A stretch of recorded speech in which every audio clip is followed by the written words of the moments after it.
सर्वांना सविनय जय भीम. आज आपण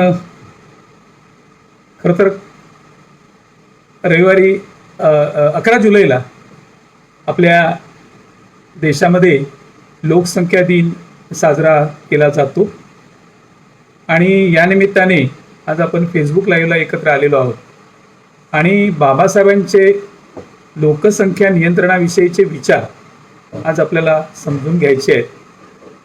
तुम्ही सर्वजण या फेसबुक लाईव्हच्या मार्गदर्शनासाठी उपस्थित झालेले आहात याबद्दल मी पहिल्यांदा तुमचं स्वागत करतो. प्रथमतः मी आपल्या समतेच्या सर्व प्रतीकांना अभिवादन करतो आणि आजच्या विषयाला सुरुवात करतो.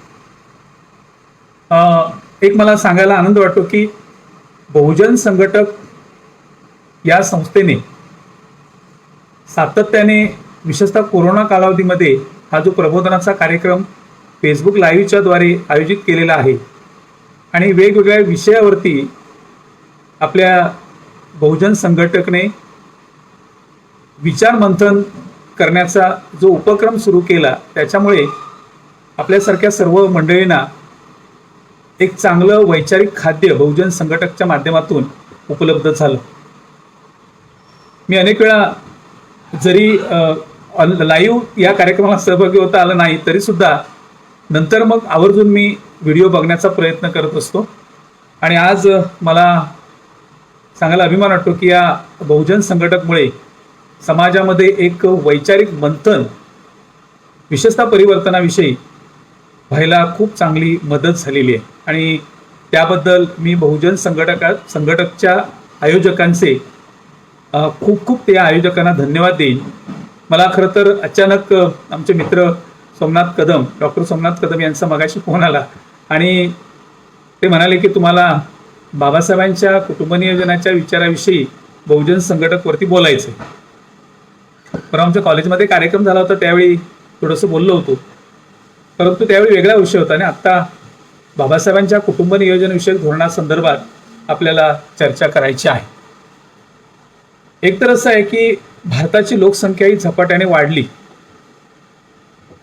म्हणजे मी ज्यावेळी लोकसंख्याच्या वाढीचा विचार करतो तेव्हा माझ्या एक लक्षात येतं म्हणजे आणि तुम्हालाही सर्वांना मान्यवरांना माहिती असेल की ज्यावेळी भारत देश स्वतंत्र झाला त्यावेळी भारताची लोकसंख्या होती 32 कोटी आणि आजच्या स्थितीला ही लोकसंख्या जवळपास म्हणजे आजची जी आकडेवारी मी आत्ता पाहिली ती अगदी आजची 8 जुलैची आकडेवारी आहे. 8 जुलै 2022ची आकडेवारी मला उपलब्ध झाली आणि त्याच्यामध्ये मला असं दिसतं की 136 कोटी 64 लाख आणि 10,000 इतकी आपल्या देशाची लोकसंख्या 8 जुलै 2022 रोजी झालेली आहे आणि जगाच्या एकूण लोकसंख्येच्या 17.58% इतकी लोकसंख्या आहे आणि चीनची लोकसंख्या फक्त 18.28% म्हणजे काही 1-1.5% फरक चीनच्या लोकसंख्येतने आपल्या लोकसंख्येमध्ये आहे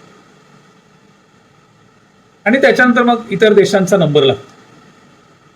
मुद्दा असा आहे की ही लोकसंख्या वाढ जी झालेली आहे ती कधीपासून झाली तर तुम्ही अभ्यास केला तर तुमच्या लक्षात येईल स्वातंत्र्योत्तर काळात लोकसंख्येची वाढ ही झपाट्याने झालेली आहे. मुळात स्वातंत्र्यपूर्व काळाचा आपण जर विचार केला तर लोकसंख्या वाढ होत होती नाही अशातला भाग नाही परंतु लोकसंख्या नियंत्रणाचं काम निसर्गच आपोआप करत होत.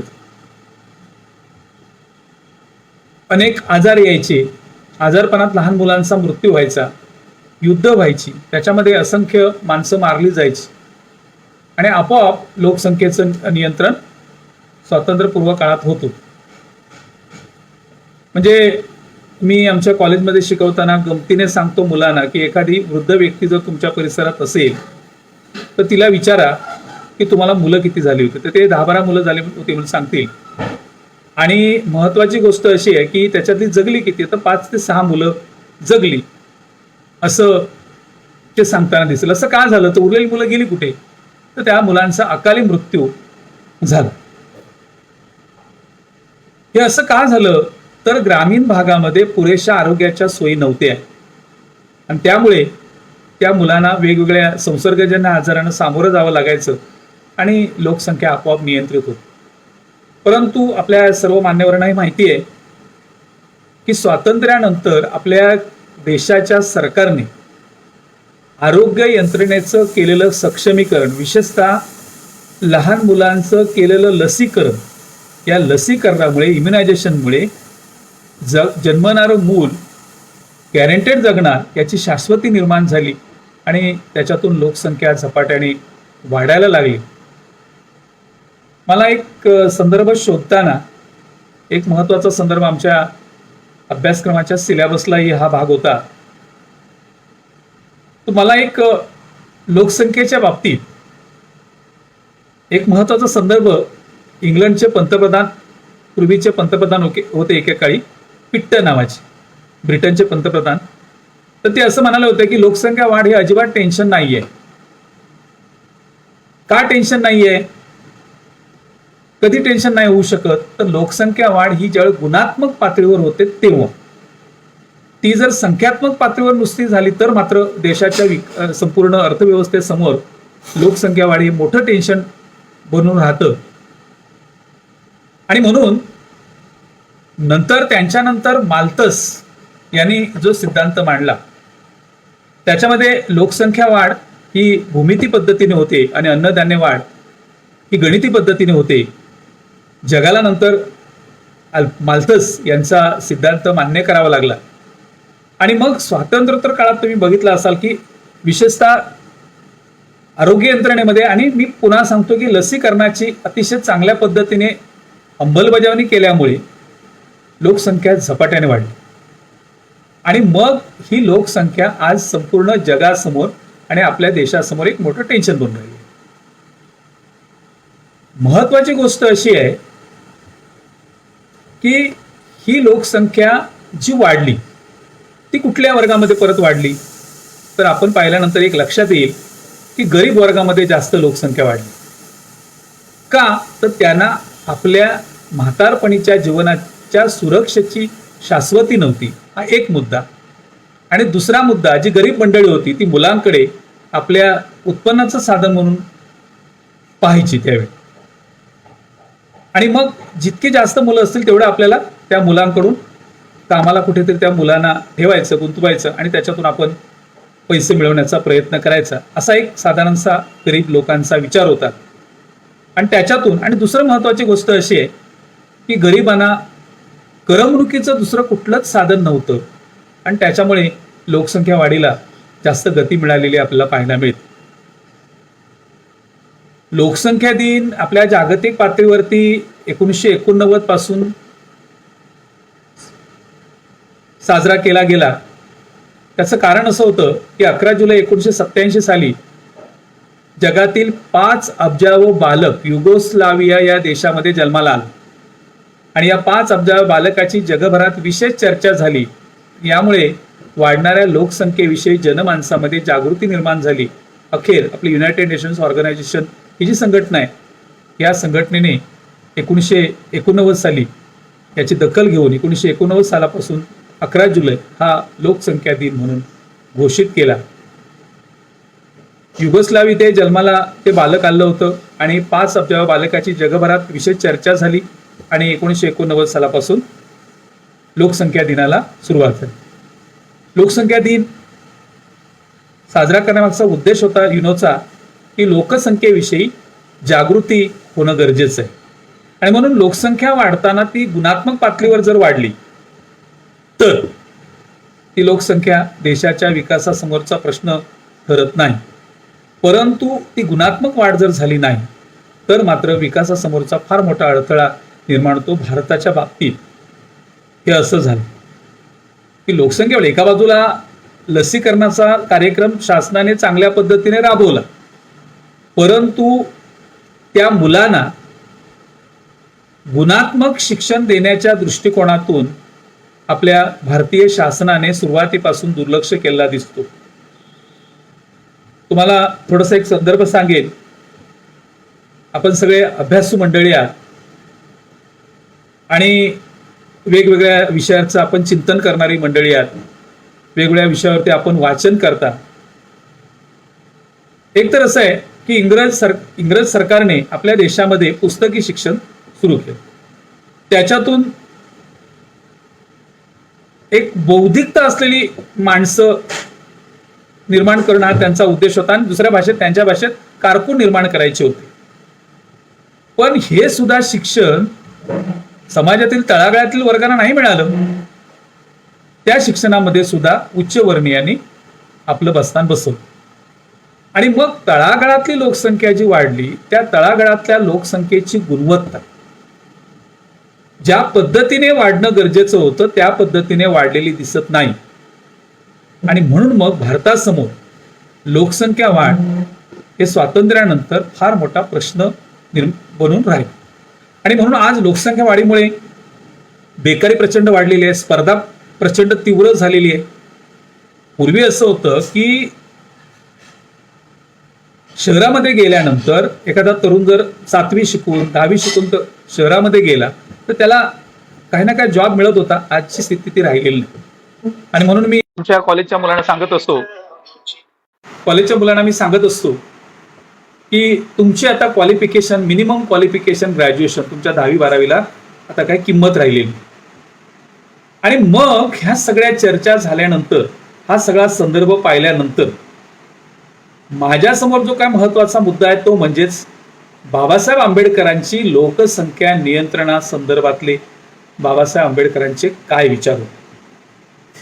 आणि आपण सगळे बाबासाहेब आंबेडकरांच्या विचारांचे अभ्यासक आहोत. बाबासाहेब आंबेडकरांनी या देशाच्या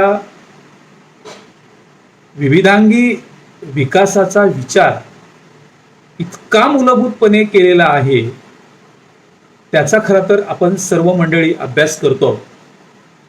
बाबासाहेबांनी या देशामध्ये विकासाची प्रक्रिया कशी असेल, डेव्हलपमेंटची प्रोसेस काय असेल आणि ते कुठल्या मार्गातून आपण निर्माण करू शकतो हा विचार करून त्यांनी पहिल्यांदा इलेक्ट्रिसिटीचं स्वतंत्र ड्राफ्ट तयार केला.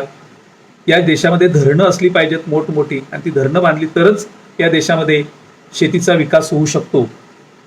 आणि मोठमोठ्या धरणांचा बाबासाहेबांनी स्वतः मजूर मंत्री असताना व्हाईसरॉयच्या कौन्सिलमध्ये स्वतः ड्राफ्ट तयार केलेला आहे.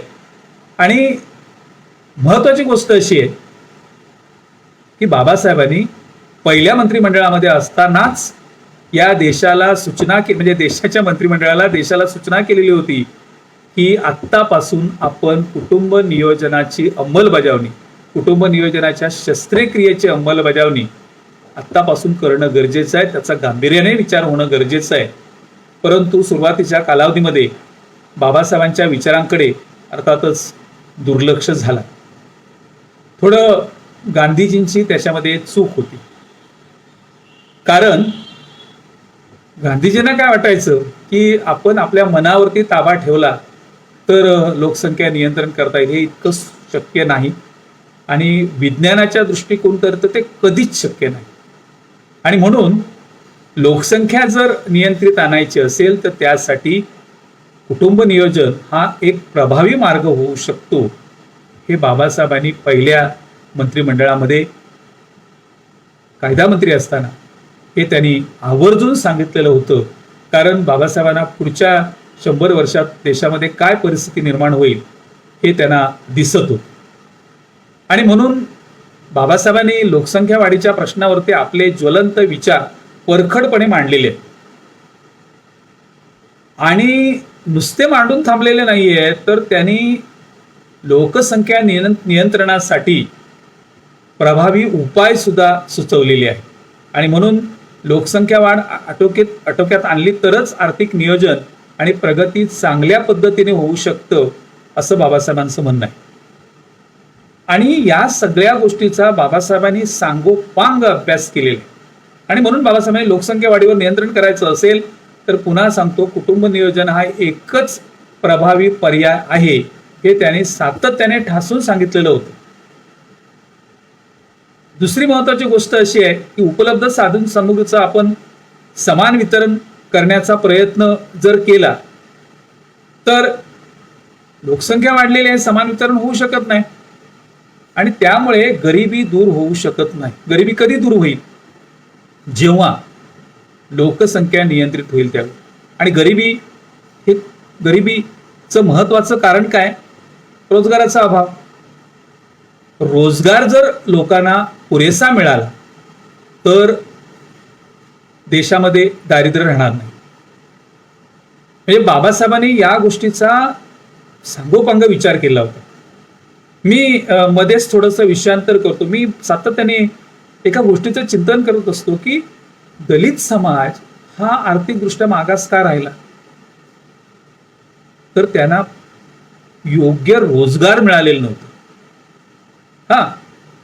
म्हणजे साधारणपणे आत्ता जर आपण विचार केला तर आंबेडकरी समाज आर्थिकदृष्ट्या सक्षम होण्याच्या मार्गावर आहे आणि बहुसंख्य आंबेडकरी समाजातली लोकसंख्या ही आर्थिकदृष्ट्या सक्षम झाली. परंतु मास लेवलला आपण विचार केला आणि ग्रामीण भागाचा आपण जर विचार केला तर ग्रामीण भागामध्ये जे दारिद्र्य आहे त्याचं कारण हे लोकसंख्या वाढीमध्ये सापडतं. महत्वाची गोष्ट अशी आहे की आजच्या स्थितीला तर जास्त मुलं जन्माला घालणं शक्यच नाहीये. कारण मी फार कॉलेजमध्ये शिकवत असताना मुलांची गंमत करत असतो की समजा आता एखाद्याने 6 मुलाला जन्म दिला तर 6 अँड्रॉइड फोन घेऊन कुठले देणार, त्यांचं रिचार्ज कुठलं करणार. आणि मग 1-2 असतील मुलं तर ते शक्य होतं. आणि म्हणून जोपर्यंत लोकसंख्या आटोक्यात येत नाही आणि तसाही ठराविक समाजाला समान वितरणाचा फायदा, म्हणजे जोपर्यंत लोकसंख्या आटोक्यात येत नाही तसा समाजाला, बहुजन समाजाला विशेषतः समान वितरणाचा फायदा होणार नाही. आणि म्हणून गरीब आणि शोषित समाजाला जर आर्थिक प्रगती करायची असेल तर कुटुंब नियोजन हा एकमेव पर्याय आहे असं बाबासाहेबांनी अगदी सुरुवातीपासून सुचवलेलं आहे. परंतु मी जेव्हा गावात राहत होतो, म्हणजे कॉलेजमध्ये TY म्हणजे 15वी पर्यंत मी गावामध्ये राहिलो, तर त्यावेळी मला आठवतं की माझ्या वाडीमध्ये बऱ्याचशा काही लोकांची जास्त मुलं होती आणि मग त्यांना आरोग्य सेविका, आरोग्य सेवक, गावातले शिक्षक मंडळी, अंगणवाडी सेविका समजावून सांगायला यायचे. तर त्यांचा उत्तर असायचं की आम्ही आमची पोरं पोसणार, तुमच्यावर काय परिणाम होतोय. समाज अशिक्षित होता. त्यांना फक्त काय वाटायचं की आमची मुलं आहेत, आमची मुलं पोसतो, सरकारवर कुठला दबाव येतोय. हा एक अप्रोच लोकांचा असलेला मला गावात दिसायचा. आणि दुसरं तर तुम्हाला माहितीच आहे, अंधश्रद्धा, की मुलं जन्माला कोण घालतो, आई वडील नाही घालत, तर मुलं जन्माला ईश्वर घालतो, देव घालतो. ही एक अत्यंत अंधश्रद्धा, म्हणजे वाईट अशा स्वरूपाची अंधश्रद्धा लोकसंख्येच्या वाढीच्या बाबतीत. ह्या अंधश्रद्धेमुळे ग्रामीण भागातील लोकसंख्या जी वाढली, मुलं ही देवाघरची फुलं, किंवा देव मुलांना जन्म घालतो, त्याच्या आज्ञेने मुलं जन्माला होतात. मग काही लोकांना जर एखाद्याला मूल झालं नाही ना, बघा त्याच्यावरती देव कोपला म्हणून त्याला मूल झालेलं नाही, असं नसतं. सायन्स मात्र ग्रामीण भागातल्या लोकांनी समजून घेण्याचा प्रयत्न केला नाही, का ते एकतर अल्पशिक्षित होते आणि बहुसंख्य लोकही अशिक्षित होती.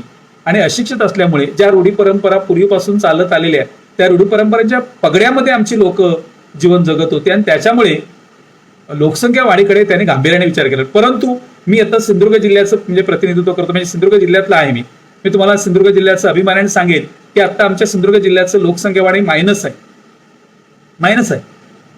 दुसरी महत्वाची गोष्ट अशी की आमच्या जिल्ह्यामध्ये अगदी गरीबातला गरीब, मजुरातला अगदी तळागाळातला मजूर जरी असेल, 2 मुलांच्यावर 3रं मूल जन्माला घालण्याचा विचार करत नाही.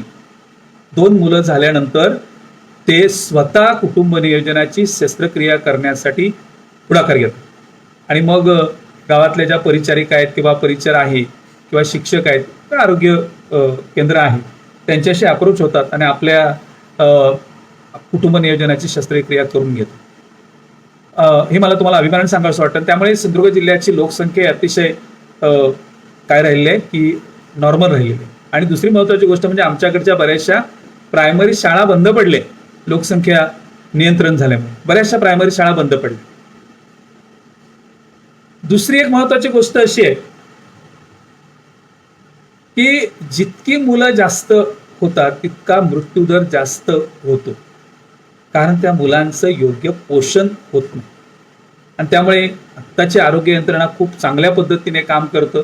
मूल ज्या दिवसापासून आईच्या उदरात तयार व्हायला लागतं त्या दिवसापासून आरोग्य यंत्रणा पूर्णपणे त्या आईची काळजी घेतली.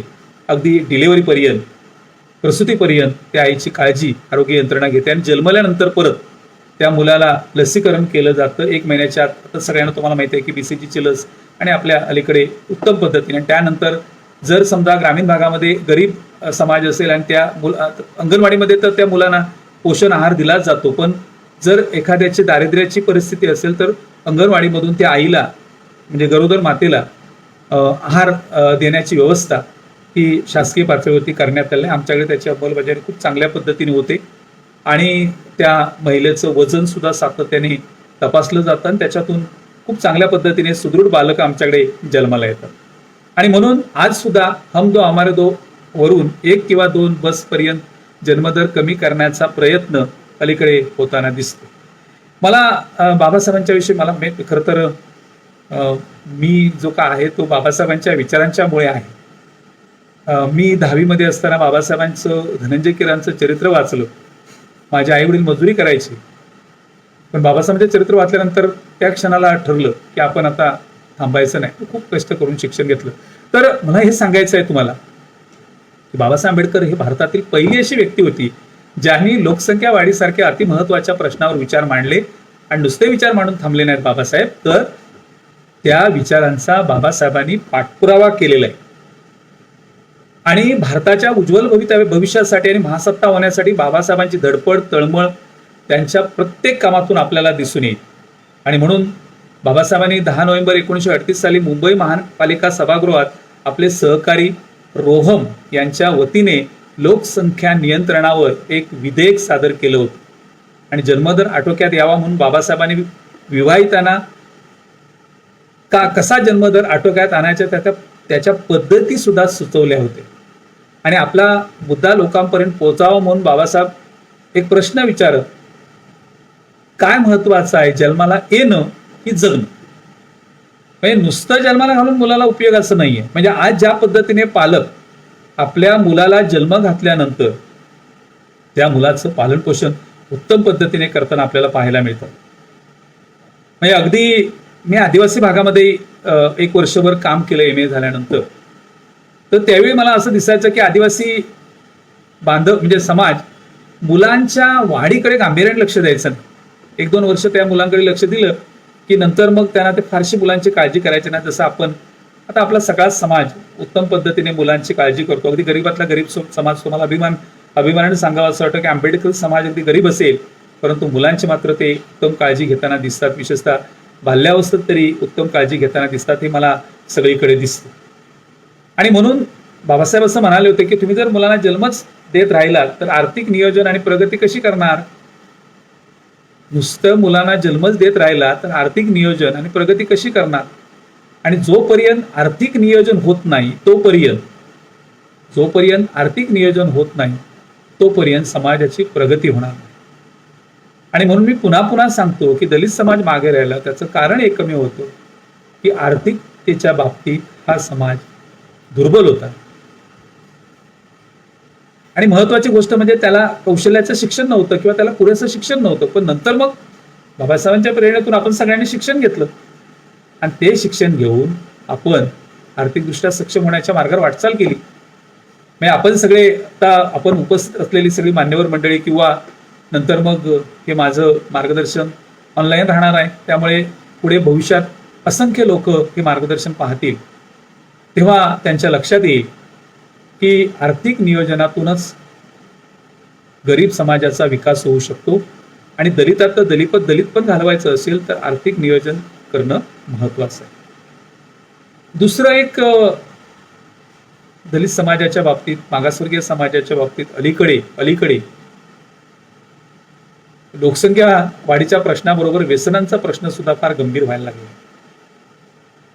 तर त्याही गोष्टीकडे, कारण व्यसनाच्या आहारी गेले की मग आर्थिक नियोजन कोलमडतं आणि मग आपल्या मुलांकडे योग्य पद्धतीने लक्ष देता येत नाही.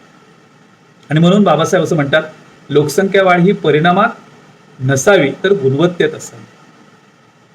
आणि तुम्हाला मी आवर्जून सांगेल, थोडंसं मला म्हणजे मानसशास्त्राचा थोडासा अभ्यास आहे की मुलांच्या मधली गुणवत्ता पालकांनी शोधून त्यानुसार मुलाच्या विकासाच्या दृष्टिकोनातून पालकांनी प्रयत्न केले तर नक्कीच लोकसंख्या वाढ ही गुणात्मक होऊ शकते, गुणवत्तेत होऊ शकते.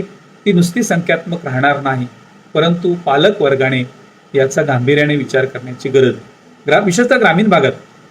आता शहरातला पालकवर्ग त्या दृष्टिकोनातून प्रयत्न करतो, मुलांचे संगोपन उत्तम पद्धतीने करतो, मुलांना चांगलं शिक्षण देतो, हे सुद्धा आपल्याला सगळ्यांना ज्ञात आहे.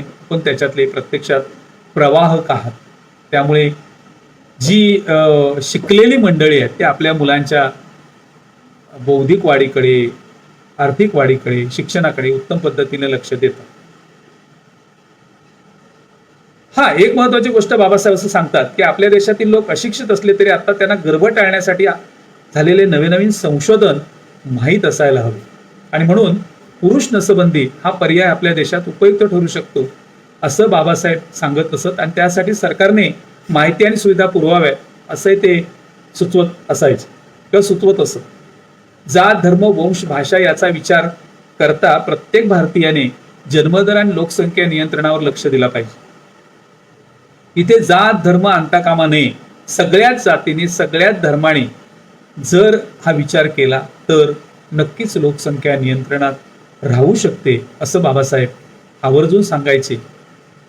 अर्थातच त्यावेळी सोशल मीडिया नव्हता, पण आत्ता सोशल मीडिया बऱ्यापैकी विकसित होतोय, विकसित झालेलं आहे. सर विकसित होतो अशातला भाग नाही, विकसित झालेलं आहे.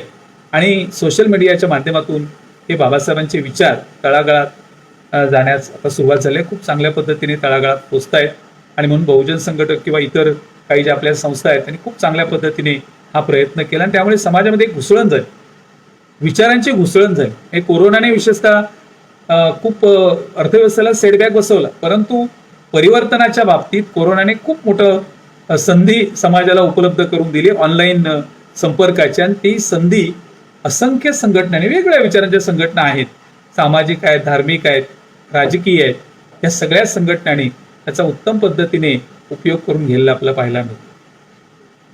बाबासाहेबांनी लोकसंख्या नियंत्रणाचं विधेयक संसदेत मांडलेलं होतं आणि म्हणून मी तुम्हाला सुरुवातीला सांगितलं होतं की भारताच्या केंद्रीय मंत्रिमंडळात असताना बाबासाहेबांनी, कायदा मंत्री असताना बाबासाहेबांचे हिंदू कोड बिल मांडलं होतं. त्याचबरोबर लोकसंख्या नियंत्रणाविषयक सुद्धा स्वतंत्र विधेयक संसदेत मांडलं, परंतु राजकीय पक्षांनी या बिलाला जास्त महत्व दिलं नाही. ते जर सुरुवातीलाच जास्त महत्व दिलं असतं तर लोकसंख्येची वाढ त्याच वेळी रोखता आली असती. आणि आजची जी काय देशासमोर आज निवाऱ्याचा प्रश्न निर्माण झालाय, रोजगाराचा तर प्रचंड प्रश्न निर्माण झालेला आहे, पाण्याचा प्रश्न निर्माण झालेला आहे, हे सगळे जे काय प्रश्न निर्माण झालेले आहेत ते प्रश्न आज निर्माण झाले नसते बाबासाहेबांच्या विचारांचं जर इम्प्लिमेंटेशन झालं असतं तर. बाबासाहेबांनी तरुणांना चेतावणीवादा इशारा दिला होता की हे कायमचे लक्षात ठेवा, जास्त मुलं जन्माला घालणं म्हणजेच सामाजिक अपराध आहे, अशा स्वरूपाचा बाबासाहेबांनी तरुण वर्गाला इशारा दिला होता. कारण तरुण वर्ग ही देशाची मोठी संपत्ती असते आणि आज मात्र तरुण वर्गाने बाबासाहेबांच्या विचारांची उत्तम पद्धतीने अंमलबजावणी केलेली मला ग्रामीण भागामध्ये सुद्धा पाहायला मिळते. विशेषतः आमच्याकडे तर छान पद्धतीने हे तरुण वर्ग कुटुंब नियोजनाच्या दृष्टिकोनातून आता सजग असलेला मला पाहायला मिळतो. अगदी ग्रामीण भागात, अगदी तळागाळात सुद्धा, अल्पशिक्षित का असे ना, अल्पशिक्षित असून सुद्धा आज आपला वर्ग म्हणजे तरुण वर्ग हा नक्कीच बाबासाहेबांच्या कुटुंब नियोजनाच्या विचारांची मात्र त्यांनी उत्तम पद्धतीने अंमलबजावणी केली आहे असं मला सातत्याने दिसतं. मी ज्यावेळी ग्रामीण भागात, माझा विषय ग्रामीण विकास हाच आहे आणि त्यानिमित्ताने मी ग्रामीण भागात सातत्याने वेगवेगळ्या उपक्रमाच्या निमित्ताने फिरत असतो, तेव्हा मला हे सातत्याने दिसतं. एक महत्वाची गोष्ट बाबासाहेब सांगतात की बाबासाहेबांच्या मते मानवाचं जीवन हे प्राण्यांचं नसावं, ते जर सुरक्षित आणि सुसंस्कृत असेल तर लोकसंख्या नियंत्रण करण्यासाठी सोपं जातं. आणि बेरोजगारी, सामाजिक आर्थिक मागासलेपणा, वेश्या व्यवसाय, चोरी, खून, गुन्हे आटोक्यात आणण्यास मदत होते. हे चुकीचे धंदे कधी वाढतात? जेव्हा माणसाला आपल्या जगण्याची सुरक्षितता शिल्लक राहिली नाही असं वाटतं, तेव्हा मग माणूस वाईट मार्गाला जाण्याचा प्रयत्न करतो. कारण जगण्याचा प्रश्न असतो. पोटाची भूक हा सगळ्यात वाईट म्हणजे सगळ्यात महत्वाचा विषय आहे. आणि म्हणून मग पोटाची भूक भागवण्यासाठी लोक कुठल्याही मार्गाला जायला तयार असतात. मग त्याच्यातून व्यवसाय, वेश्या व्यवसायासारखे व्यवसाय वाढीला लागला. चोरी, खून, गुन्हे हे लोकसंख्या नियंत्रणात असेल तर ही सगळ्या गोष्टी आटोक्यात आणता येतात असं बाबासाहेबांनी आवर्जून सांगितलेलं होतं. म्हणजेच बाबासाहेब आंबेडकर हे माणसाला खरं माणूसपण देणारा महामानव होता. खरं माणूसपण. आणि ज्यांनी खरोखर, मला मान्यवरांना मी आवर्जून सांगेन की ज्यांनी खरोखर बाबासाहेबांचे विचार स्वीकारले ना, ती ती ती मंडळी माणसातले माणूस झाले. आणि त्यांचं जीवन फार सुंदर झालं. त्यांचं जीवन फार सुंदर झालं. परंतु ज्या माणसांना आर्थिक उत्पन्न चांगलं मिळालं आणि ते उत्पन्न ते व्यसनाच्या आहारी जाऊन खर्च करायला लागले. अलीकडे आपल्या, मला वाईट वाटतं सांगताना तुम्हाला, लग्न समारंभ असतो त्यावेळी अलीकडे एक फॅड आलाय की दारूचे किती बॉक्स आणले याच्यावरून तुमची दर्जा ठरवला जातो. हे बाबासाहेबांचे विचार नाहीये. हे बाबासाहेबांचे विचार नाहीये. किंवा आंबेडकरी समाजाने गौतम बुद्धांचा धम्म स्वीकारला.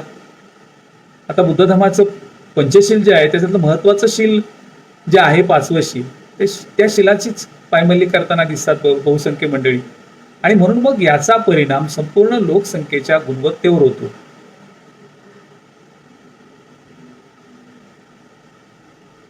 महत्वाची गोष्ट अशी आहे की थोडासा गांधीजींचा संदर्भ इथे येतो. गांधीजींच्या मते गर्भधारणा ही स्वतःच्या संयमावर अवलंबून आहे आणि त्यासाठी कुठलाही गर्भनिरोधाची आवश्यकता नाही. काय माहिती आहे की ही जी गोष्ट आहे ती इतकी सोपी नाही. आणि माणूस आहे तो शेवटी. माणसाच्या मनावरती 100% माणूस मनावर ताबा ठेवू शकतो हे कधीही कोणी सांगू शकत नाही. आणि शारीरिक संबंधांच्या बाबतीत तरी नक्कीच नाही. आणि म्हणून यासाठी एक तर असं आहे की विवाहित जोडपी ही संयम ठेवतीलच असं नाही आणि ती अपेक्षा करणंही चुकीचं. आणि म्हणून बाबासाहेब एक महत्वाची गोष्ट सांगतात की या विवाहित जोडप्यांनी गर्भनिरोधाच्या साधनांचा उपयोग करायला हवा. जी साधनं विकसित झालेली आहेत त्या साधनांचा जर विचार, त्या साधनांचा वापर तरुण जोडप्याने करण्याचा प्रयत्न केला तर लोकसंख्या नियंत्रण किंवा मुलांच्या जन्मामध्ये पुरेसं अंतर राहू शकतो आणि त्याच्यातून एक गुणात्मक लोकसंख्या आपण निर्माण करू शकतो. परंतु या शास्त्रीय विचारांच्या बाबतीत विशेषतः जो सर्वसामान्य समाज आहे, ग्रामीण समाज आहे, त्या समाजामध्ये प्रबोधन होण्याची गरज आहे.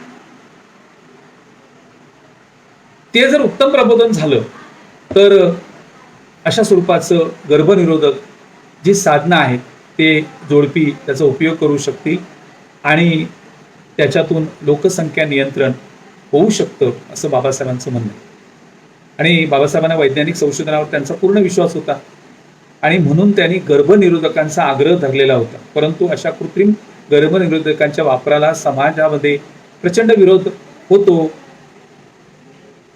काय आहे की ग्रामीण समाज विशेषतः जो आहे तो जास्त रूढी परंपरावादी आहे, अशिक्षित आहे आणि त्यामुळे, आणि दुसरं एक संकोच हा थोडासा आता कमी होण्याची आवश्यकता आहे. विशेषतः या संदर्भात खुल्या चर्चा झाल्या पाहिजे. आपल्या महाराष्ट्रामध्ये रघुनाथ धोंडो कर्वे यांनी लैंगिक शिक्षणावरती फार मोठं काम केलं आणि त्यांनी स्वतंत्र त्याच्यावरती पुस्तकं लिहिली. त्यांना समाजाचा खूप मोठा त्रास सहन करावा लागला, परंतु रघुनाथ धोंडो कर्वे यांचं जे काम आहे ते खरंच कुटुंब नियोजनाच्या बाबतीत, लैंगिक शिक्षणाच्या बाबतीत, विशेषतः लैंगिक शिक्षण उत्तम पद्धतीने दिलं गेलं आणि संकोच सोडून जर लैंगिक शिक्षण देण्याचा प्रयत्न केला तर याच्यातून खूप चांगलं काहीतरी निर्माण होऊ शकेल असं मला प्रामाणिकपणे वाटतं. दुसरी महत्त्वाची गोष्ट काय, भारतीय समाज आध्यात्मिक आहे आणि हिंदू धर्म ग्रंथामध्ये कुटुंब नियोजनाचा संयम सारखे उपाय सुचवलेले आहेत. म्हणजे गांधीजी त्याच विचाराने पुढे स्वयंसंयम असा असा पवित्रा लोकांनी घेतलेला होता. आणि बाबासाहेब अशा लोकांना सांगत, एक दिवस संयम पाळल्याने सुद्धा वर्षभरात गर्भधारणा टाळता येणार आहे का? आणि म्हणून बाबासाहेब आध्यात्मिक शिकवणीच्या विरोधात होते. लोक अजिबात धार्मिक किंवा आध्यात्मिक नसतात, परंतु ते तसे असल्याचा निव्वळ देखावा करतात आणि धर्माच्या नावाखाली स्वतःचं इस्तित्व स्वार्थ साध्य करून घेण्याचा प्रयत्न करतात. आणि म्हणून मग लोकांनी धर्म पण नीट समजून घेतला पाहिजे. धर्माची ज्या कालावधी जसा काळ बदलत जातो तशा स्वरूपाची चिकित्सा झाली पाहिजे. ज्या पूर्वापार चुकीच्या गोष्टी आल्या त्या सोडून देण्याचा प्रयत्न केला पाहिजे आणि नवीन जे विज्ञान येईल ते विज्ञान स्वीकारण्याचा प्रयत्न केला पाहिजे. याचा विचार समाजाने करण्याची आवश्यकता आहे. बाबासाहेबांनी इंग्लंड आणि भारताच्या लोकसंख्येवाढीचा सखोल अभ्यास केला होता आणि तेथील लोकांनी लोकसंख्या नियंत्रणासाठी किती मेहनत घेतली आहे ते आपल्या भाषणामध्ये नेहमी सांगायचे, नेहमी सांगायचे. आणि प्रबोधन हा एक असा विषय आहे की ते सातत्याने झालं पाहिजे. जे आता ऑनलाईन व्याख्यानांच्या माध्यमातून चाललंय ना, आणि मग ही व्याख्यानं आपली फेसबुक लाईव्ह हे मग नंतर आपण कधीही ते पाहू शकतो. तर अशा स्वरूपाचं आता काय झालंय की ज्यांच्याकडे अँड्रॉइड फोन आहेत ती मंडळी अशा स्वरूपाचं मार्गदर्शन ऐकतात, किंवा जे खरोखरच कार्यकर्ता मंडळी आहेत ते आवर्जून अशा स्वरूपाचे कार्यक्रमांना सहभागी होतात. पण ओव्हरऑल जर आपण विचार केला तर तुम्हाला असं दिसेल की बहुसंख्य मंडळी या अशा स्वरूपाच्या विचारांच्या परिवर्तनाच्या कार्यक्रमांकडे दुर्लक्ष करताना दिसतं. आणि त्यामुळे होतं काय की परिवर्तन तळागाळात जात नाही. परिवर्तन तळागाळात जात नाही त्याचं कारण असं आहे. दुसरी महत्वाची गोष्ट अशी आहे की शिकलेल्या वर्गाने थोडंसं लहान होऊन आपल्या गावापर्यंत जाण्याचा प्रयत्न करायला हवा. काही वेळा आपला अपमानही होऊ शकतो, पण कोणीतरी अपमान सहन केल्याशिवाय काय होत नाही, समाज बदल होत नाही. बाबासाहेबांनी किती अपमान सहन केलं. आणि म्हणून किंवा महात्मा फुल्यांचं तर आपल्याला सगळ्यांना अभ्यास आहे, सावित्रीबाईंचा अभ्यास आहे, छत्रपती शाहू महाराजांचा अभ्यास आहे, अगदी कर्मवीर भाऊरावांचा अभ्यास आहे आपल्या सर्वांना, विठ्ठलरामजी शिंदेंचा सर्वांना अभ्यास आहे. या सगळ्या आमच्या समाज धुरड्याने केवढा मोठा अपमान सहन केला. थोडंसं आपण त्या पद्धतीने शिकलेल्या मंडळींनी आणि ज्यांच्या आर्थिक उन्नती झाल्या थोडंसं आपल्या गावाकडे प्रत्येकाने जर वळण्याचा प्रयत्न केला तर हा विचार, बाबासाहेबांचा विचार तळागाळामध्ये जाऊ शकतो. लोकसंख्या वाढीच्या बाबतीत एक गोष्ट सातत्याने जाणवते ती अशी की प्रत्येकाला मुलगा पाहिजे, मुलगी नको, किंवा मुलगा जन्मासाठी वाट बघत राहतात आणि मग एक बाळंतपण झालं, 2 झाले, 3 झाले, 4 झाले, मुलीच होत असतील आणि मग त्या महिलेला बिचारीला त्रास दिला जातो. या गोष्टीविषयी चिंतन होणं गरजेचं आहे. म्हणून आमच्याकडे मला सिंधुदुर्ग जिल्ह्यामध्ये खूप अभिमान वाटतो. मुलगी झाली तरी आनंद मानतात, मुलगा झाला तरी आनंद मानतात. खूप सुंदर लोकांनी आता हा विचार स्वीकारलेला आहे. आणि आमच्याकडे आता अंत्यसंस्कार, मुली सुद्धा आपल्या आईवडिलांचा अंत्यसंस्कार ते अग्नी देतात. तो मुली सुद्धा आमच्याकडे आता बिनधास्तपणे हे करायला लागले. आणि त्यामुळे मुलगा मुलगी असा भेद आमच्याकडे असलेला दिसत नाही. तर हा विचार संपूर्ण समाजामध्ये, ग्रामीण समाजामध्ये रुजणं गरजेचं आहे. कारण मुलगी हे सुद्धा या देशाची संपत्ती आहे, आपली संपत्ती, आपल्या कुटुंबाची संपत्ती आहे. हा विचार जर झाला तर लोकसंख्या वाढीला एक चांगलं नियंत्रण होऊ शकतं. एक तर दुसरी एक महत्त्वाची गोष्ट असं आहे की पूर्वी लग्न लवकर व्हायची. आत्ता तुम्हाला लक्षात येईल की शिकलेली मंडळी उशिरा लग्न करतात. आणि त्याच्यामुळे काय होत आहे की लोकसंख्या नियंत्रणाला आता चांगलं बळ मिळालं. म्हणजे शिकलेली मंडळींची लग्न 30-32 वर्षाच्या आत होत नाही. पूर्वी मी ज्यावेळी कॉलेजमध्ये होतो कारण मी FYला असताना, म्हणजे 13वीला असताना माझ्या वर्गामध्ये ज्या मुली होत्या 7वीपर्यंत, त्या मुलींची 2-2 मुलं होती. म्हणजे मी आता विचार करतो तेव्हा त्यांच्या आता पंतवंड असणार त्या मुलींची, ज्या आमच्याबरोबर शाळेमध्ये होत्या, मराठी शाळेमध्ये. आणि मग आम्ही FYला असताना त्या मुलींची 2-2 मुलं होती. त्यांची लवकर लग्न झाली, 16-17 वर्षी पूर्वी लग्न झालं. नंतर मग 18 वर्ष, आत्ता मात्र 20 वर्षाच्या 18 वर्षाच्या लग्न होत नाही. पण शिकलेल्या मुलींची मात्र उशिरा लग्न होतात, मुलांची उशिरा लग्न होतात. आणि मग अलीकडे मला एक महत्त्वाची गोष्ट तुम्हाला सांगावीशी वाटते की शिकलेली लोक मात्र, जी शिक्षित आहेत, सुशिक्षित नव्हे, शिक्षित लोक, शिक्षित मंडळी कमीत कमी बर्थ रेट राहील या दृष्टिकोनातून प्रयत्न करताना दिसतात. कारण ते करिअरिस्ट असतात. त्यांना जास्त मुलं जर त्याने जन्माला घातली तर त्या मुलांना त्यांना सांभाळणं शक्य होणार नाही. हा एक त्याच्यामध्ये अप्रोच आहे. आमच्याकडे तर अलीकडे आता नवीन फॅड आलं आहे, सगळीकडे चाललं आहे शिकलेल्या लोकांच्या मध्ये एक बस झालं, किंवा जे फुल्ली करिअरिस्ट आहेत ते मुलांच्या जन्माच्या दृष्टिकोनातून सुद्धा विचार करत नाही, असं सुद्धा आपल्याला दिसतं. पण हे कोणाच्या बाबतीत आहे? शिकलेल्या लोकांच्या बाबतीत, ज्यांचं करिअर उत्तम सेट झालेलं आहे त्यांच्या बाबतीत आहे. आणि म्हणून या निमित्ताने आपल्याला बोलताना ह्या सगळ्या गोष्टीचा सांगोपांग विचार केला पाहिजे. आणि मग बाबासाहेबांचे वेगवेगळे विचारांचा आपण स्वीकार करत असताना याही विचारांचा आपण स्वीकार करणं गरजेचं आहे. आणि तो विचार तळागाळामध्ये कसा जाईल हा एक त्याच्यामध्ये महत्वाचा भाग आहे.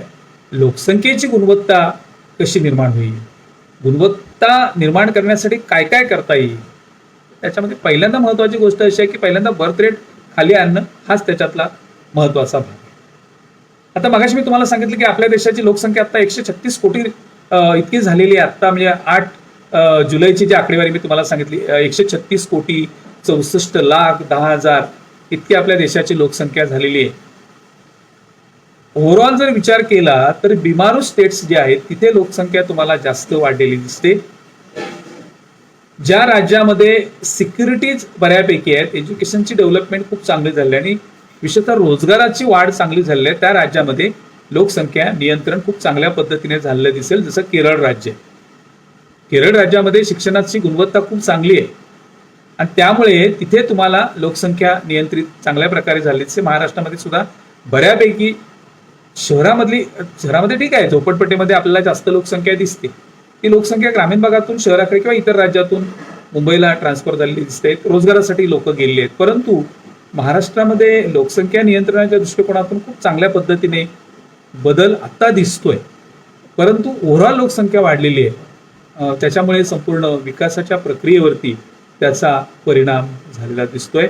आणि म्हणून हे सगळं आपण चर्चा करत असताना बाबासाहेबांच्या विचारांच्या मार्गाने जर समाज चालण्याचा प्रयत्न झाला, विचारांच्या मार्गाने चालत, विचार प्रत्यक्षात कृतीत आणले पाहिजे. विचार नुसते सांगून उपयोग नाही. मला सातत्याने असंख्य कार्यकर्ते फक्त विचार सांगतात, विचार नुसते सांगून ना उपयोग, विचार ते कृतीत आणण्याचा प्रयत्न केला पाहिजे. आणि सांगत असताना महत्वाची गोष्ट अशी आहे की पहिल्यांदा स्वतःच्या पातळीवरती ते कृतीत आणले पाहिजे आणि मग इतरांना सांगण्याचा प्रयत्न केला पाहिजे. आता शिक्षित लोकांनी हे पूर्णपणे या विचारांची अंमलबजावणी, विशेषतः लोकसंख्या नियंत्रणाच्या बाबतीत तरी आपल्या बहुजन समाजातल्या शिक्षित वर्गाने, शिकलेल्या वर्गाने तंतोतंत याची अंमलबजावणी केलेली आहे, हेही सांगताना मला अभिमान वाटतो. आणि आपली जी मुलं त्यांनी जन्माला घातल्या त्या मुलांच्या करिअरच्या दृष्टिकोनातून सुद्धा बहुजन समाजाने उत्तम पद्धतीने प्रयत्न केलेले आहेत, करत आहेत.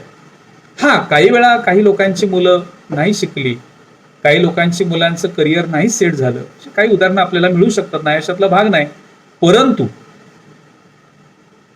ओव्हरऑल आपण विचार केल्यानंतर लोकसंख्या वाढीचा जो प्रश्न आहे तो ग्रामीण भागामध्ये, तो अशिक्षित लोकांच्या मध्ये, अल्पशिक्षित लोकांच्या मध्ये, त्यांना हे समजावून सांगण्याची आवश्यकता आहे, सातत्याने प्रबोधन करण्याची आवश्यकता आहे की तुम्ही लोकसंख्या नियंत्रण करा किंवा मुलं कमी जन्माला घाला किंवा 2 मुलं झाल्यानंतर कुटुंब नियोजनाची शस्त्रक्रिया नवऱ्याने किंवा बायकोने दोघातले एकाने करून घ्या, जेणेकरून पुढच्या लोकसंख्या वाढीला आळा बसेल. आणि इथे बाबासाहेबांचे विचार खरंच महत्वाचे आहेत. पुन्हा पुन्हा मला सांगावंसं वाटतं. आणि ते केवळ आपल्यासाठीच असं नव्हे, अख्ख्या देशासाठी महत्वाचे आहे. आणि म्हणून शासन आपल्या परीने प्रयत्न करत असतं, प्रबोधनाचा प्रयत्न करत असतं, परंतु सामाजिक संघटना सुद्धा आपल्यासारख्या या माध्यमातून खूप चांगल्या पद्धतीने भूमिका बजावतात. आणि त्यामुळे हे अशा स्वरूपाचे इश्यू, त्या इश्यूवरती सोल्युशन्स निघायला मदत होते. आणि म्हणून आपल्याला मी समारोप करताना एवढंच सांगेन की लोकसंख्या नियंत्रणाच्या संदर्भात ज्या ज्यावेळी वेगवेगळे परिवर्तनाचे कार्यक्रम होतील त्या त्यावेळी कुठेतरी 15 मिनिटं 10 मिनिटं ग्रामीण भागात, शहरामध्ये हे करायची का आवश्यकता नाही, कारण शहरातल्या लोकांना पुरेसं आता आकलन झालेलं आहे की आपण जास्त मुलं जन्माला घालून का उपयोगाचं. आणि त्यामुळे अगदी मी तुम्हाला सांगेल, शहरातले लोक, शिकलेले लोक तंतोतंत कुटुंब नियोजनाची अंमलबजावणी उत्तम पद्धतीने करतायत. पण ग्रामीण भागामध्ये ते का महाराष्ट्रातच नव्हे, अख्ख्या भारत देशामध्ये करण्याची गरज आहे. जी गरीब राज्य आहे त्या गरीब राज्यामध्ये विशेषतः हा विचार तिथल्या सामाजिक संघटनांनी तळागाळापर्यंत पोहोचवण्याचा प्रयत्न करायला हवा. महाराष्ट्रामध्ये आपल्यासारख्या वेगवेगळ्या संघटनांनी हे खूप चांगलं काम केलेलं आहे आणि करतायत. आणि म्हणून शेवटी बहुजन संघटकने जे काय गेल्या 2 वर्षामध्ये काम केलंय, मला खरंच पुन्हा पुन्हा सांगताना अभिमान वाटतो. बहुजन संघटकच्या सगळ्या कार्यकर्त्यांना माझं खरंच अभिवादन आहे, सलाम आहे की तुम्ही अशा स्वरूपाचं प्रबोधन करण्याचा सातत्याने प्रयत्न करतात. त्याबद्दल तुम्हाला खूप खूप धन्यवाद देतो आणि थांबतो. जय भीम, जय बुद्ध.